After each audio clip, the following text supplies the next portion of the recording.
Hey guys, Danny Check at Working Class Royalty. I'm going to give you guys a couple of pointers today on TIG welding and learning how to TIG weld, how to set up your machine, how to get some basic passes, and at least get yourself started in the game. If you're more experienced with TIG welding, you might find something of use in this. If not, add it to comment down below in the comments. Help your fellow welders out as people are getting started. You probably all remember what it was like. TIG welding can be extremely brutal to learn. I know it took me several years to get to a point where I was even proficient.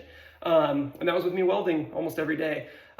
So hopefully you guys can gain something out of this and feel a little more confident going out there and trying to TIG something up. Once you get TIG down, oh, man, it's just the most beautiful type of weld. You can just hit a total flow state when you do it. It's just, anyway, I can go on and on forever on that. But before we get started on anything, we're going to do is we're going to cut a couple of coupons out. That's just fancy welder's term for we're going to cut some scrap metal out. I've got a bunch of pieces over here from just, the last 6 months of just doing projects and stuff. I'm going to take some of those offcuts. You can find that at your local welding or metal supply place. There's tons of little offcuts that you can pick up for super cheap, get tons of practice, get a ton of linear feet down you. And that's what's going to really give you the experience you need and the practice you need to get better at it. So I'm going to go ahead and cut these out, and we're going to come back to the bench and we're going to start taking those up.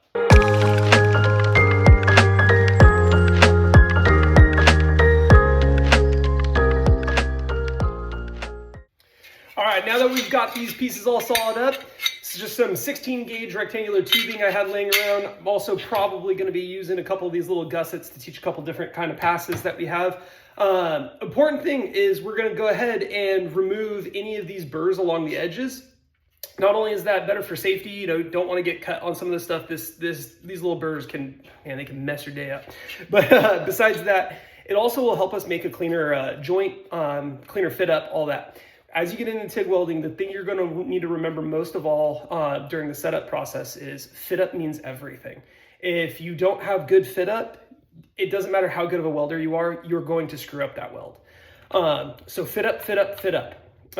So we're going to make sure everything in here is square. We're going to make sure that everything is deburred, and then we're going to come back with some acetone, and we're going to go ahead and clean all of this oil that you get that the manufacturers of metal put on it. We're going to make sure you can see all of this stuff. We're going to get all that out of there. We're going to make this a really nice product for us to weld, give us the best chance of success, especially as you're starting out. Anything you can do to mitigate the porosity, to mitigate any kind of variable that could come into your weld, do it. That way you can work on your skill set and not trying to track down all sorts of problems that are caused just by poor setup. So we're going to do that. The other thing we're going to do while we're at that grinder is we're going to go ahead and grind this tungsten. You're going to get a lot of experience grinding tungsten as you learn to weld. Trust me, you're going to be sticking it in your weld. You're going to be doing all sorts of terrible stuff, and you're going to have to grind the hell out of your tungstens. And it's okay. It's no big deal. They're fairly affordable, and I'll teach you how to go ahead and put a nice point on this and the correct way to do that. So let's get over to the grinder, and I'll show you what I'm talking about. All right, we're over at the grinder. This is my Beaumont KMG belt grinder. It's more of a knife maker's belt grinder than anything, but it has some pretty cool trick features for a metal fabricator. I can get into some of that in a later video. I just want to assuage any fears that you have. If you only have a little small disc grinder, a little bench grinder, or something like that, don't be afraid. This is totally overkill for getting into metal fabrication, getting into welding. I didn't get this until, 15 years into my fabrication career. So don't sweat it. Don't look at this and feel like you need to go out and buy something expensive like this. A quick little, $50 bench grinder from Harbor Freight is totally going to get you through the job. So don't sweat it, all right? But we're gonna go ahead and use this bad boy because, it's sexy and I love it. So let's get started.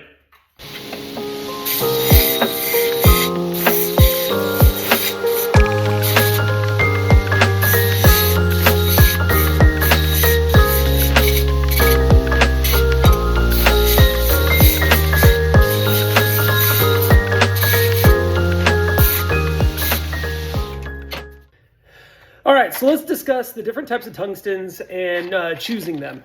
This can bring out some fights on the internet, so go figure. Anything that has a choice can. So basically, there's going to be two main variables that you're going to be looking at. You're going to be looking at the diameter and the actual alloy of tungsten that you're dealing with. And both of those kind of play a part in your overall weld and the setup that you're doing. So to begin with, let's talk about the different types. You can actually see on these, there's a little band of color up here. This one's gray, so it's a little difficult to see, and this one is red. You'll notice that tungstens have different colors on the top. This coordinates to the actual alloy that they are. For instance, here we have a serrated tungsten and then a thoriated tungsten. So you'll see some other colors. Blue is the lanthanated. Then they get into all sorts of other colors. The most common that you're going to see are serrated, lanthanated, and thoriated tungstens. I will say stay away from thoriated tungstens.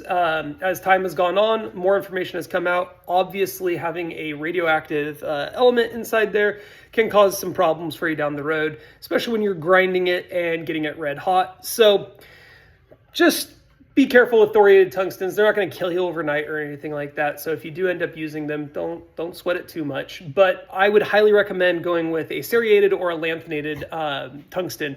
In the last like decade or so, lanthanated tungstens have really started to dominate the market. They're my personal favorite as well. They work well for AC welding in aluminum, DC welding in steel, which is kind of something that we didn't have for a while. It was kind of like pick a tungsten based off of the actual material type that you're working with. But as you're getting started, just go ahead and order up a pack of lanthanated tungstens. That's going to be the best choice for you. And you know, I'm sure somebody will want to fight me in the comments about that, but hey, go ahead and leave that comment, give your input. I'm not saying it's invalid. Let's hear it because it can help out new welders who are learning something. So let's go for it. The next thing you're going to want to worry about is the diameter. This one really plays a big impact on your weld. Generally speaking, if you're welding something thin and small, you'll want to use a thin and small tungsten. If you're welding something that's thick and heavy, go with a thicker electrode. I personally find that a 3/32 electrode seems to work really well for general purpose stuff. I do a lot of automotive fabrication, so that's stuff that's between 30-40 thousandths of an inch all the way up to about 120 thousandths of an inch. So that's kind of my bread and butter. 3/32 works really well. I will say that if you're working with real thin stuff, if you start getting into titaniums and thin stainless and stuff like that, the 16th inch tungstens work really, really well. And this is all kind of a function of that diameter is how much amperage you can throw at it and throw through it. So if you need more amperage, a bigger tungsten will hold up better for the amperage that you're throwing at it. If you're working on light stuff, you don't need that. And in fact, it can kind of cause some issues with you getting your arc stable and stuff like that. So choose your tungsten according to your project. General purpose, if you're going to be working on 1/16 of an inch up to about 1/8 of an inch thickness material, which most of us are, go with a 3/32. I find it to be the most stable one to work with. But as you get more experience, you may find that you like a smaller or a little bit larger tungsten. But anyway, go out, grab yourself a pack of lanthanated tungstens, 3/32 inch, and let them rip. Okay, so now that we're at the grinder, we're going to go ahead and grind a point onto this. It's a fresh tungsten, it's nice and square. And so what we're going to do is we're going to be coming and trying to get a nice point for it. The reason we want a point on this is as the electrons are traveling down this tungsten electrode, they're going to be affected by that point and go exactly where that point's pointing. Hopefully, that's the end goal. And so we want to make sure that the grain that we grind is in line with the way that we want the electrons to flow. So that means we're going to be holding it vertically on the grinder rather than trying to use the side of the grinder. If you do that, you can kind of create an arc that wanders and scatters about. So I'll show you that in a second. A lot of people like a broad taper to that point. I personally like a very, very sharp taper to that point. It's kind of personal choice at that. Don't really let somebody dissuade you from your tip that you like to run on it. Once you start getting into things like aluminum, that can change quite a bit. But when it comes to steel, I like a nice, really, fine point on it. And so try different grinds of broad, narrow, whatever you can. Give those a couple shot takes at it, and then see what works best for you. So let's go ahead and grind one of these, and you can see how it works.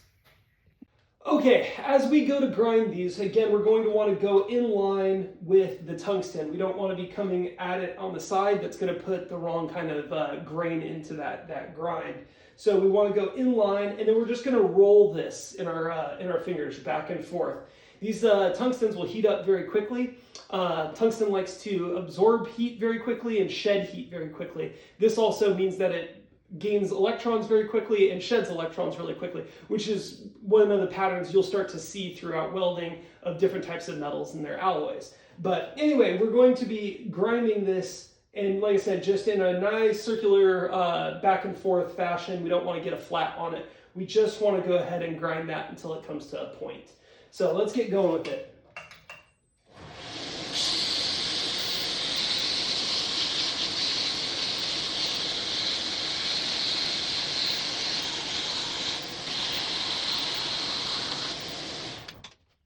Okay, and so as you can see, I've got a nice sharp point on it. Again, I like to kind of do a pencil grind on it. Some people like that a little bit more broad, but this works very well for me. While you're getting into TIG welding, don't go out and buy yourself a tungsten sharpener. Just go ahead and grind it on something like a bench grinder. Save yourself a little bit of money and do it this way until you've really proven that you're going to stick around on it. Those tungsten grinders can get really expensive, and I'd rather save you some money on that. So my recommendation is just use a grinder until you really find yourself grinding a lot of tungsten and you want to get yourself a little tungsten grinder. But that's more of a bougie thing than anything. Okay, so before we get started, we're going to need to figure out our cup situation. And so what I like to use is a Furic Fupa 12. Furic is a company that makes cups for these machines. I find them to be significant upgrades over these ceramic ones that come with your machine. Their big selling point is they've got this wire mesh in here, helps diffuse the gas, allows you to run better gas coverage. And if your torch angle isn't bang on, it'll still be able to work, whereas these ceramic ones kind of require ultimate precision in how you're holding that torch. They sell a nice kit, super helpful. I highly recommend them. I'm not affiliated with them at all, not sponsored by them or anything. I just think this is a great product, especially if you're beginning welding. This is very helpful. So yeah, then once we have that, we have our tungsten inside here, we have it loose. We're going to use our tungsten stick-out gauge block. This is very helpful for a beginner welder. This is a product I sell. And you can see it's got all these numbers and holes. And those numbers and holes correlate to different cup sizes. So this is a number 12 cup. And so we're going to go ahead and line that up with the hole for 12. And then we're going to tighten it.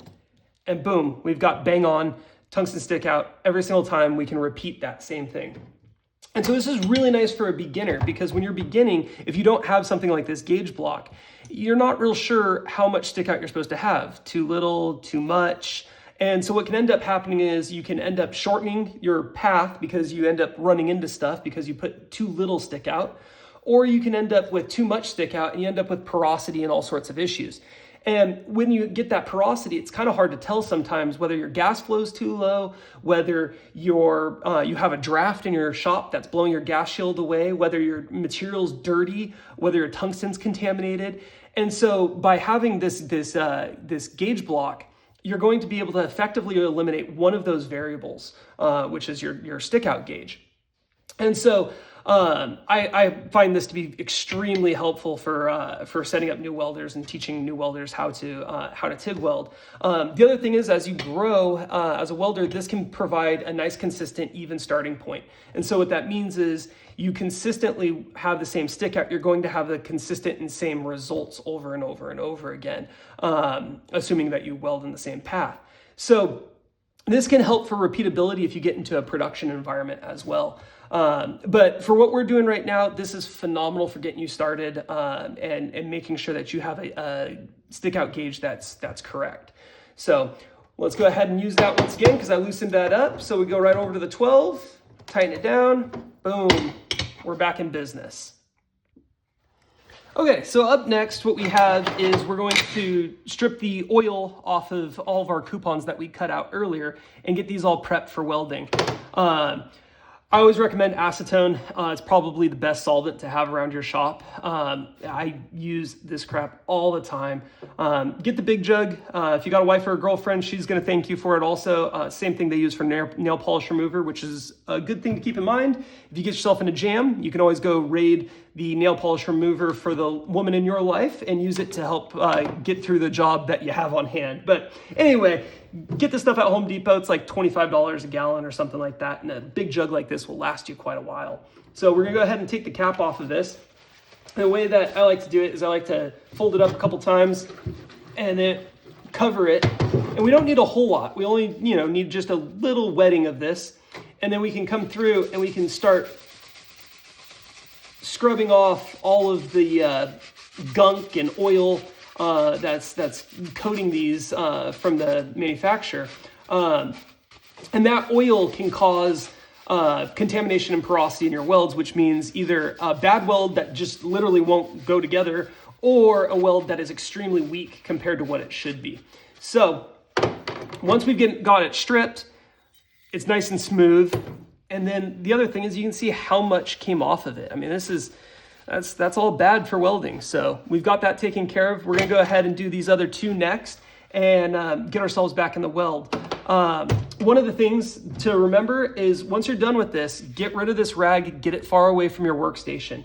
Make sure your acetone is stored in a safe place, well away from your welder, well away from open sources of flame. Do not keep this anywhere near a water heater. Don't keep it near your welders, none of that. Make sure the cap goes back on and is secured. This stuff is extremely volatile and extremely flammable. You do not want to be welding near this thing. So again, and then also make sure your parts are dry. It takes 2 seconds for this stuff to dry, so I wouldn't worry too much about that. But go ahead and make sure this is put away before you get started. So before we get welding, we're going to need to select our filler rod.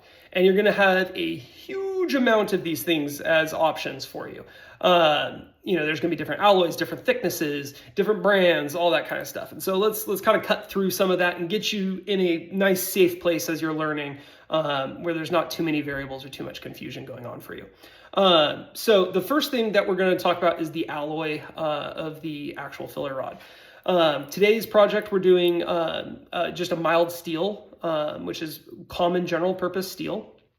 So what we're going to use is an ER70S filler rod. This is a very common go-to. This is going to be a bulk of your filler rod is probably going, if you're in the steel industry, is going to be ER70S. Lots of alloys of steel will work with ER70S. I'm not going to get into the metallurgy there with you guys right now, but just to keep it simple, it's a good one to start with. So we're going to use ER70S today. And then we're going to need to select the diameter for it. And so this can create some arguments with people of what is the right diameter filler rod for a given project. So today we're welding a 16 gauge piece, 16 gauge being right around 62.5 thousandths or a 1/16 of an inch.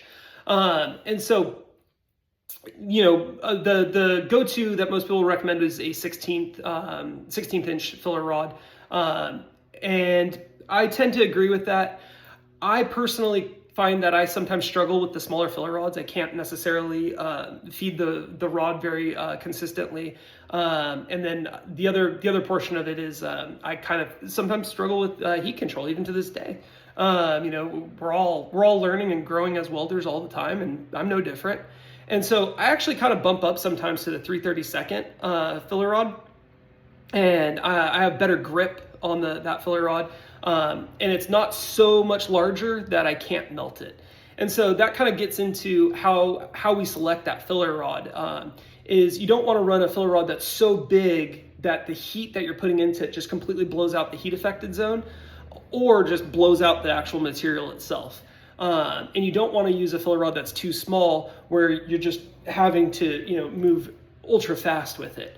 And so that's why sometimes when you're beginning, a little slightly larger diameter filler rod can be helpful for you, because it'll allow you to kind of slow down that travel speed and really focus on your technique. Whereas these thinner rods will sometimes mandate that you move a little quicker. That can also be adjusted with your amperage on your machine. So don't, just remember these things are all kind of, they're all functions of each other and they're all interconnected. So if you struggle with a filler rod, you might be able to change the amperage. If you're struggling with amperage, you might be able to change the filler rod, and vice versa. So don't get locked into hard, fast rules. They don't exist in this field. It's just the way it is. It's all trial and error, and it's all very personal. So if something works for you, great. If it doesn't, keep trying for something new that does work for you. We're about ready to start welding. And the most important thing now that we can think about is the ABCs of welding. That's always be comfortable. If you are not comfortable, if your arm position or something's not quite right, correct it. Move your work around until you can. Feel comfortable, because if you are not comfortable, you're not going to weld well. So the big thing, make sure you're comfortable. And that's why you can actually kind of see, given this angle, that this piece is actually angled to me rather than being straight or horizontal on me, because I know that my arc as I go is going to go this way. And so this is going to follow me as I weld. And then that brings us to the next tip that I've grown to really, really appreciate, which is pre-running your weld without actually welding. And so what that means is you want to check to see if your pass can be achieved without your arm all of a sudden needing to do some dramatic movement. And this makes sure that your weld is nice and consistent. You don't have these weird start stops. So always be comfortable and just focus on holding a pattern that you can go the entire way through this piece. And then once we do that, you can see my torch angle here. I hold right around a 45-degree torch angle. And we're going to make sure that our gas coverage is here, that when we go ahead and get welding, you can hear our gas flowing, and we have a nice flow going on there that's going to protect our weld. So once we do that, we're going to be focusing on heating up the work, and then we're going to get a small puddle going, and we're just going to take the filler rod and dab it in there. And when you dab that in there, you're going to actually be cooling the weld down.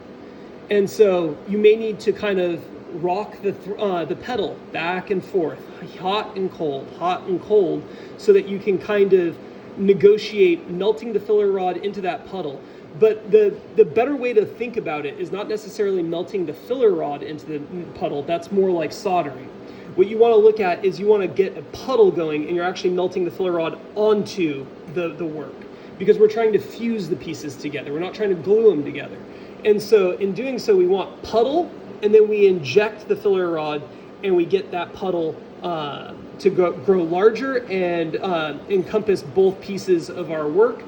And then we move on again. And that way we're actually welding, and we're not just trying to effectively melt this filler rod onto the material. That's a totally incorrect way, and it's something that beginners will try to do because they'll be familiar with things like soldering or hot glue guns or stuff like that, but we're not doing that. So again, we just are going to make a nice puddle, and we're going to put the filler rod, and we're going to allow that to puddle and wet out this area, and then we're going to move on, and we're just going to keep going. And it'll happen very fast when you're beginning to weld. And so don't get frustrated, just keep trying, get more and more comfortable with it, and eventually it'll start to come together. But again, just focus on making a puddle, connecting these two pieces, and then using a filler rod to actually weld those two pieces together. As we weld these coupons, if you don't do tack welds beforehand, you'll find that the heat will cause them to start doing this, and you'll have a pretty funny experience for yourself. I definitely had this problem when I was getting started. So before we get started, we're just gonna go ahead and we're gonna tack these corners. So you'll see that coming up, and then we're gonna actually do the full welds that we have going on here. So let's get that started.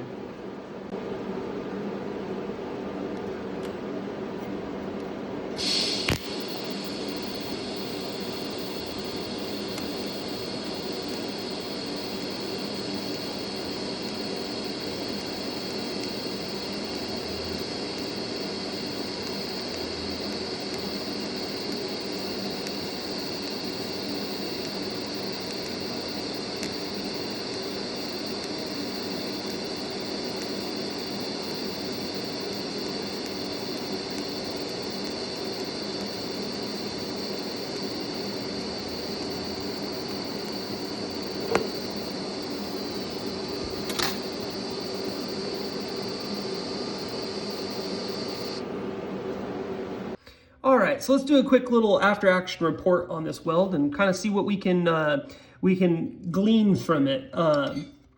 So the first thing we're gonna look at is this has, right? This is a really good has that we have going here, and that's the heat affected zone. So this is, if this is really broad and out here, we've put too much heat in the system.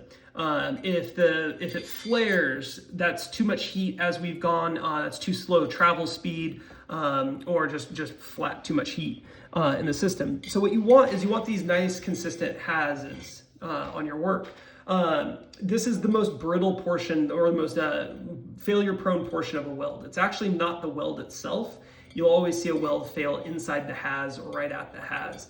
And unless there's porosity or some kind of factor like that in there. But generally speaking, this is what you want to be careful of. You want to make this has as small as necessary, and keep it nice and even as you weld. So if you start seeing this flare on your work, that means that you're moving too slow once the weld started. So speed up your travel speed, or check your amperage. You might just have too much amperage going. More than likely though, with a beginner welder, it's moving too slow. If this is very, very tight and very tiny and it kind of wanders and all that, your travel speed is either too slow or you're moving too slow in spots and then speeding up. So check to make sure that you're comfortable when you're welding, and that that you're able to run the whole length of it without the jitters and start stops and all that. So always watch that has, and then check your spacing. Obviously this isn't the most beautiful weld in the world, but this is a fantastic weld for for general usage. So go through and look at what you've got. Do you have even spacing on your dabs, or are they very hectic and chaotic? So if they're starting to get chaotic, just focus on making sure that as you dab, it's nice and even each time. And the other thing is don't be ashamed of your welds. Don't be afraid of them. It's something that a lot of welders will be afraid to post their stuff, post pictures of their stuff, ask for help. It's only natural. We're always growing and always getting better. Even the best welder out there is getting better every day. And so, I've been welding for 15 years, and I can look at this weld and tell you there's room for improvement. And there always is, and that's one of the beauties of this industry and this trade and this hobby for some people is just it's constant growth, and it's humbling at times, and I don't know, I find that very beautiful. It's kind of the zen of working with metal. All right, guys, thank you so much for watching the video. Hopefully you learned something from it. If you have something to add, your own experience, your own tips, tricks, or your own questions that you have that I didn't cover or would like to see more information on, go ahead and leave a comment, and I'll try and make a video about it or address it, or whatever. Even if it's telling me how bad of a welder I am, it's all right, man. I'll deal with it. But anyway, if you guys are interested, check out wcr-tools.com. That's my own personal website. That's where I sell my tools that I design and develop. Whether you're a beginner welder, an expert welder, MIG welder, TIG welder, whatever it is, I'm always trying to get you guys more innovative products and help you out to either increase your speed of learning, increase your efficiency, increase the amount of money you're able to make. That's a huge win for everybody. So I'm always trying to provide that. I also have a bunch of blogs on there that run through all the various tips, tricks, techniques that I've picked up throughout the years. I'm constantly adding to those. So give that a check, and then happy welding. I hope you guys have a great time, and thanks again for watching.